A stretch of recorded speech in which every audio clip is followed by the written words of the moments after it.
नमस्कार, मैं प्रीति आर्या। मेरे चैनल एक कहानी बाई प्रीति आर्या में आप सबका बहुत बहुत स्वागत है। तो आज मैं आपके लिए सुना रही हूँ मालती जोशी जी की एक लघु कहानी आतंक। तो प्रस्तुत है कहानी आतंक।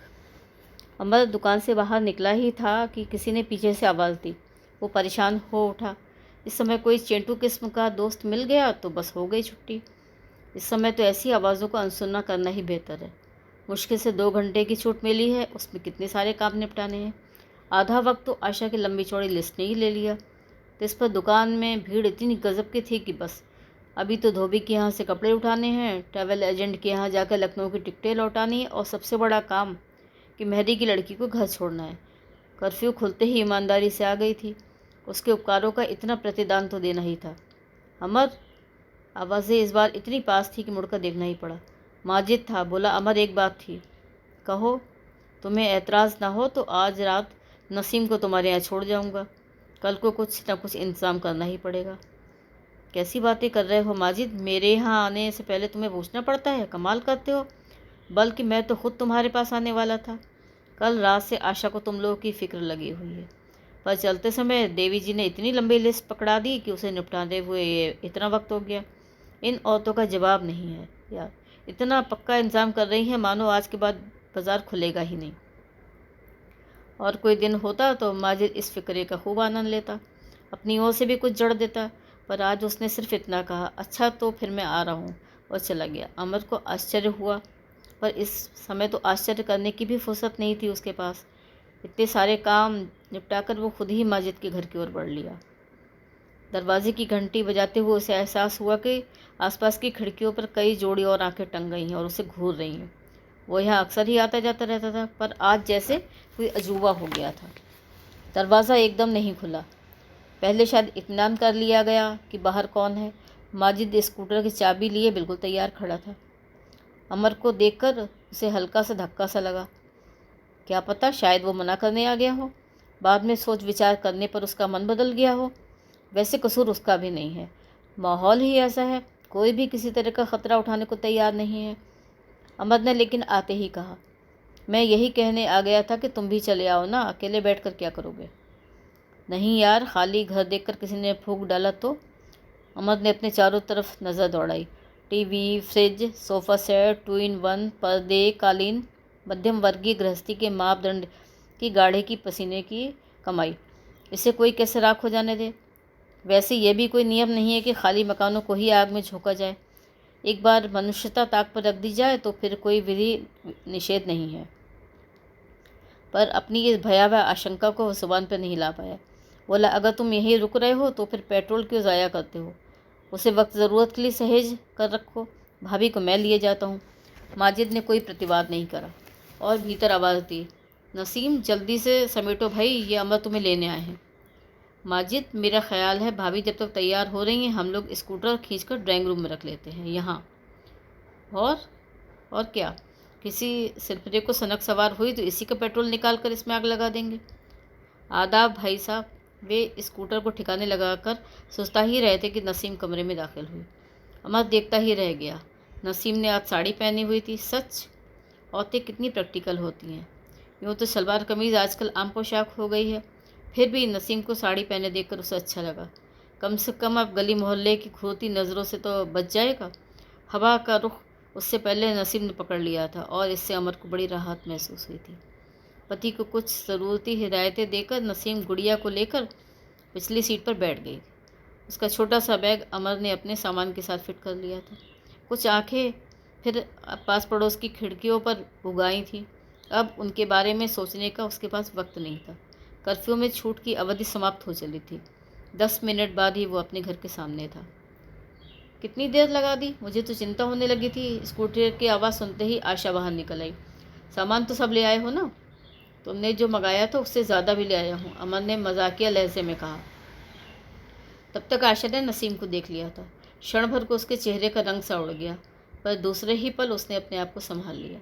गुड़िया को लपक कर गोदी में उठाते हुए उसने पप्पू को आवाज़ दी, बेटे यहाँ कर देखो कौन आया है। फिर गुड़िया को वापस लौटाते हुए बोली, तुम इन शैतानों की निगरानी करो, ज़रा मैं तब तक झोले उतार लूँ। अभी कमली को छोड़ने भी जाना होगा ना?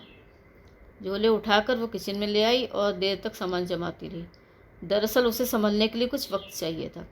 उसे अपने ऊपर खींच भी हो रही थी और हंसी भी आ रही थी। कल रात तक वो इन लोगों के लिए कितनी बेचैन थी, बार बार अमर को टोक रही थी, कुरेद रही थी, और अब जब नसीम सामने पड़ गई है तो वो दुनिया भर की ऊंच नीच सोच रही है। अमर मेहरी को छोड़कर आया तो उसने चाय की फरमाइश कर दी। बेमन से ही सही आशा को चाय बनानी पड़ी। सबको चाय पकड़ाकर वो नसीम से बोली, पता है इन 6 दिनों में ये महीने भर की चाय पी गए हैं। तो बैठे बैठे और क्या करूं, सिगरेट तुम पीने नहीं देती। कोई अच्छी सी कैसेट ही ले आते ना, बैठे बैठे पिक्चर ही देख लेते। अरे कैसेट वाले तो यहाँ के किराने की दुकान से ज़्यादा रश है। रहने दो भाभी, नसीम ने कहा, पिक्चरें भी तो कौन सी अच्छी हैं, वही सब मारकाट देखने का मन नहीं होता। उसकी आवाज़ में अजीब सी उदासी थी। चलो खाना बनाते हैं, मेरे मियाँ इतनी मेहनत से सौदा लाए हैं, उसके साथ न्याय तो करना ही पड़ेगा। फिर दोनों रसोई में आ गई। सब्ज़ी की डलिया नसीम के सामने सरकाकर आशा बोली, पूरे 5 दिन बाद आज एक सब्जी के दर्शन हुए हैं। सो उसके पास भी सिवाय पालक और पत्ता गोभी के कुछ नहीं था। आलू प्याज का तो कहीं अता पता भी नहीं है। पालक की पत्तियों को एक साथ करते हुए नसीम ने कहा, भाई साहब ने याद नहीं दिलाया, नहीं तो प्याज तो थोड़ी घर में भी पड़ी थी। कोई बात नहीं, कल मंगवा लेंगे। कल? नसीब ने जैसे अपने ही आप से कहा। कल सब ठीक ठाक रहा तो मैं झांसी चली जाऊंगी। झांसी क्यों भला? चावल बीनते हुए आशा का एकाएक हाथ रुक गया। फिर उसे खुद ही अपना प्रश्न बड़ा बेतुका सा लगा। आदमी जहाँ सुरक्षित अनुभव करेगा वहीं तो सच छुपाएगा। एक तो झांसी नसीम का पीहर है, और कम से कम अभी तक इस शहर का नाम सुर्खियों में नहीं है। फिर उसने कोई और बात शुरू की, पर बातचीत का सिलसिला जमा नहीं। हर बात एक ही बिंदु पर आकर समाप्त होती थी। पड़ोस की सोनिया की शादी दंगों के कारण मुलतवी हो गई थी। शर्मा जी का पंकज समय से इंटरव्यू पे नहीं पहुंच पाया था। सामने वालों की बहू को अस्पताल ले जाना संभव नहीं हो पाया था। हार कर घर में ही जचगी करानी पड़ी। खींच तान कर बातचीत की डोर थामते हुए दोनों निढाल हो चली थी। पहले तो समय का पता ही नहीं चलता था, अब समय उन पर भारी पड़ रहा था। पहले तो दोनों के पतिदेव सड़क पर खड़े पुकारते रह जाते थे, पर इनकी गप्पें ही खत्म नहीं होती थी। अब जैसे दोनों मना रही थी कि किसी बहाने से ही बच्चे उठने का मौका दें। बच्चे जब तक जाग रहे थे घर में फिर भी रौनक लगी थी। उनकी धमा चौकड़ी, उनकी शिकायत, उनकी किलकारियाँ, उनका ठुनकना, सब कुछ बड़ा अच्छा लग रहा था। पर एक बार उनके खाने का हंगामा ख़त्म हुआ तो वे रज़ाइयों में दुबक गए, तो घर में जैसे सन्नाटा छा गया। खाने की मेज़ पर भी सब चुपचाप निवाले गटक रहे थे। आशा को वे ठहाके याद आए जो माजिद की मौजूदगी में कमरे में लगते थे, और एकाएक वो पूछ बैठी, माजिद भाई क्यों नहीं आए? उन्हें भी तो साथ लाना था ना। वाह, तुम्हें बड़ी जल्दी याद आया, अमर ने कहा। उसका स्वर तल्ख था। वो बुरी तरह झेप गई। ये तो ठीक है, ये बात इसे बहुत पहले नसीम के आते ही कहनी थी, पर उस समय होश ही ना रहा। अपनी सफाई में वो कुछ कहने को थी कि नसीम ने बचा लिया। बोली, वो कैसे आते हैं? घर पर भी तो कोई चाहिए था ना। ऐसे माहौल में घर अकेला नहीं छोड़ा जा सकता। बात ख़त्म करते करते उसका सर काँप गया था।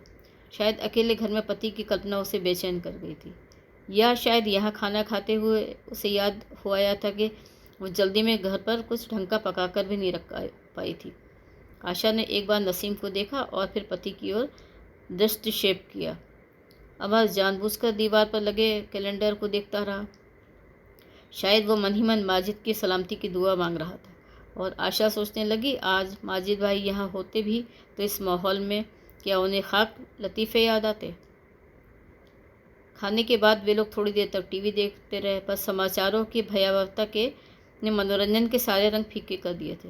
हार कर आशा ने कहा, चलो सोने चलते हैं, और वो नसीम को लेकर कमरे में चली आई। फिर भाई साहब कहाँ सोएंगे? वे आजकल सोते कहाँ हैं, रात रात बस छत पर बैठे रहते हैं, इतनी सर्दी में। और क्या, पहरा जो देना होता है। वे वहाँ ओस में बैठे रहते हैं तो मुझे यहाँ रज़ाई में नींद थोड़ी ही आती है। भाग भाग कर जाती हूँ और डांट खाकर लौट आती हूँ।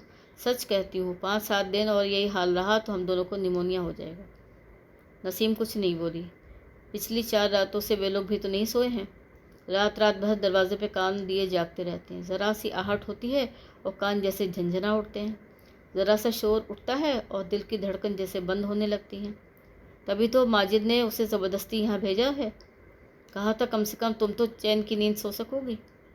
वहाँ माजिद को ख़तरों से जूझने के लिए अकेला छोड़कर क्या वो चैन की नींद सो सकती है? बहुत मना किया था उसने, पर आखिर पति की ज़िद के आगे हार माननी ही पड़ी थी।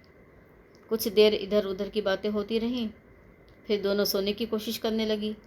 बीच बीच में एक आध झपकी भी आ जाती थी, पर आवाज़ थी कि नींद में भी पीछा नहीं छोड़ रही थी। बड़ी देर बाद नसीम को होश आया कि आवाज़ें उसने नींद में नहीं सुनी हैं। ये सचमुच की आवाज़ है। उसने आशा को झकझोरा, दोनों कान लगाकर शोर सुनने लगी। शोर तो था, पर आवाज़ें साफ सुनाई नहीं दे रही थी। नारे लग रहे थे, पर वे अल्लाह अकबर के थे या जय श्री राम के, समझ नहीं आ रहा था। दीवार से पीठ लगाए वे दोनों बुत बनी बैठी रहीं। उनके मुंह से आवाज़ नहीं निकल रही थी। मन की उद्विग्न अवस्था में उन्होंने कब एक दूसरे का हाथ थाम लिया, इसका उन्हें भान ही नहीं रहा। अनजाने ही में एक दूसरे की उपस्थिति से आश्वस्त होती रहीं, बल पाती रहीं। पूरी रात बिल्डिंग के लोगों से पट गई थी। पूरी छत बिल्डिंग के लोगों से पट गई थी। रोज़ ही ऐसा होता था। ज़रा भी कहीं खटका हुआ कि लोग दनादन सीढ़ियाँ चढ़कर ऊपर आ जाते थे।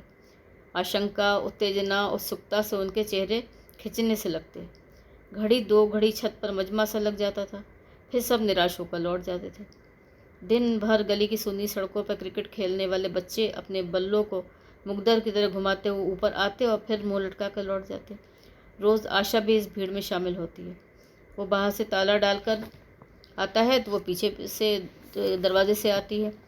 घर में पप्पू अकेला सोया रहता है, पर उसकी भी उसे फिक्र नहीं रहती। पर आज शायद नसीम को अकेले छोड़कर आने की उसे हिम्मत भी नहीं हुई होगी। भीड़ के छट जाने के बाद छत पर वही 4-6 लोग रह गए जो पहरे पर नियुक्त थे। सब लोगों ने मुस्तैदी से अपनी अपनी चौकियाँ संभाल ली थी। अमर भी अपने शस्त्रास्त्रों के साथ चौकस बैठा था। शस्त्र क्या थे? पर्दे से निकाली गई 2 सलाखें, ईंट पत्थरों का ढेर। इन पत्थरों को ढोने के चक्कर में उसके घर की सबसे बड़ी प्लास्टिक की बाल्टी शहीद हो गई थी। पर आश्चर्य, आशा ने उसका ज़रा भी मातम नहीं मनाया था। बैठे बैठे अमर की पलकें झपकने लगी थी।